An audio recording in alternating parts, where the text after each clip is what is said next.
त्रिसुरार्चितलिङ्गं निर्मलभासितशोभितलिङ्गम्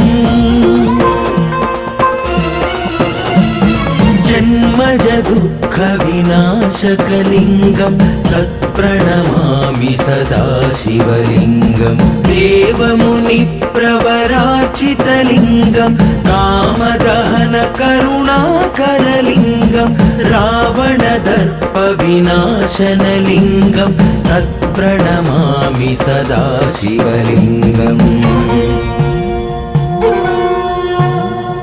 सर्वसुगन्धसुलेपितलिङ्गं बुद्धिविवर्धनकारणलिङ्गं सिद्धसुरासुरवन्दितलिङ्गं तत्प्रणमामि सदा शिवलिङ्गं कनकमहामणिभूषितलिङ्गं फणिपतिवेष्टितशोभितलिङ्गं दक्षसुयज्ञविनाशनलिङ्गं तत्प्रणमामि सदा शिवलिङ्गम्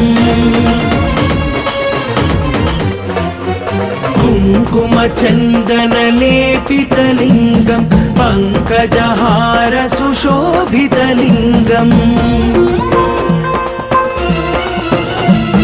सञ्चितपापविनाशनलिङ्गं तत्प्रणमामि सदा शिवलिङ्गं देवगणार्चित